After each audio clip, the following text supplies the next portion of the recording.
بسم اللہ الرحمن الرحیم۔ السلام علیکم۔ حضرت ابو دجانہ رضی اللہ تعالیٰ عنہ بڑے بہادر، دلیر اور میدان جنگ میں اگلی صفوں میں لڑنے والے مجاہد تھے۔ ان کا نام سماک اوس بن خرشہ ہے۔ غزوہ احد میں ان کے بہادری کے کارنامے اسلامی تاریخ کا حصہ ہیں۔ انہوں نے بدر و احد کے علاوہ نبی کریم صلی اللہ علیہ وآلہ وسلم کے ساتھ تمام جنگوں میں شرکت فرمائی۔ احد کے دن رسول اللہ صلی اللہ علیہ وآلہ وسلم نے فرمایا، اس تلوار کا حق کون ادا کرے گا؟ لوگ اس کے لیے آگے بڑھے، لیکن آپ نے انہیں تلوار نہیں دی۔ اتنے میں ابو دجانہ کھڑے ہوئے اور پوچھا، اس کا حق کیا ہے؟ رسول اللہ صلی اللہ علیہ وآلہ وسلم نے فرمایا، حق یہ ہے کہ اس سے دشمن کو اتنا مارو کہ یہ ٹیڑھی ہو جائے اور دشمن دم دبا کر بھاگ جائے۔ چنانچہ ابو دجانہ رضی اللہ تعالی عنہ نے آگے بڑھ کر تلوار لی اور لال پٹی سر پر باندھ کر اکڑتے ہوئے دشمن کی صف میں جا گھسے۔ رسول اللہ صلی اللہ علیہ وآلہ وسلم نے ان کی چال دیکھ کر فرمایا، یہ ایسی چال ہے جو اللہ تعالیٰ کو سخت ناپسند ہے، مگر اس مقام پر نہیں۔ اللہ کے رسول صلی اللہ علیہ وآلہ وسلم کی وفات کے بعد کئی قبائل اسلام سے مرتد ہو گئے اور مسلمہ کذاب ان کا لیڈر بن گیا۔ چنانچہ ان مرتدین نے زکوٰۃ دینے سے انکار کر دیا۔ حضرت ابو بکر صدیق رضی اللہ تعالی عنہ نے ان کے خلاف اعلان جہاد کیا۔ مرتدین کی سرکوبی کے لیے جو لشکر روانہ ہوا، اس میں ابو دجانہ رضی اللہ تعالی عنہ بھی شامل تھے۔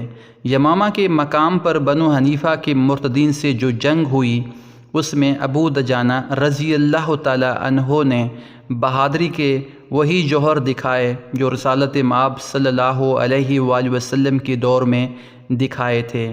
یمامہ میں ایک بڑے باغ کے درمیان قلعہ تھا جس میں مرتدین جمع تھے۔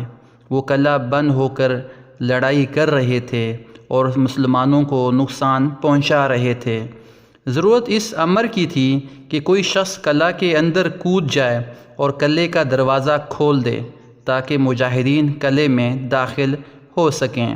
ابو دجانہ رضی اللہ تعالی عنہ نے اپنے ساتھیوں سے کہا، کسی طرح مجھے اٹھا کر قلعے کے اندر اتار دو تاکہ میں دروازہ کھول سکوں۔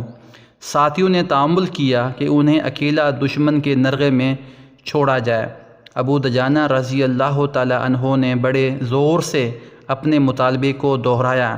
جب ادھر سے انکار ہوا تو سخت ناراض ہوئے اور ساتھیوں کو مجبور کیا کہ انہیں لازماً قلعہ میں اتارا جائے۔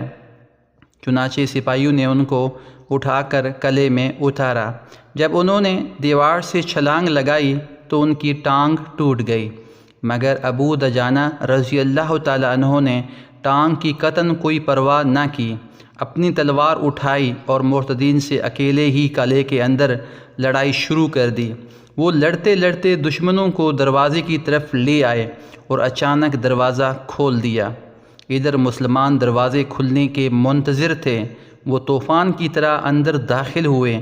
ادھر ابو دجانہ رضی اللہ تعالی عنہ اپنے ٹانگ کے درد کو چھپائے مسلسل لڑتے رہے۔ لڑائی کے دوران ان کی ٹانگ کثرت حرکت کی وجہ سے اور زیادہ خراب ہو گئی اور درد میں بے تحاشا اضافہ ہو گیا۔ ادھر مرتدین ان کی طاق میں تھے۔ بالآخر یہ بہادر مجاہد زمین پر گر پڑے۔ کثرت سے خون بہنے کی وجہ سے وہ یمامہ کی جنگ میں شہید ہو گئے اور رہتی دنیا تک تاریخ کے سنہرے اوراق میں اپنا نام رقم کر گئے۔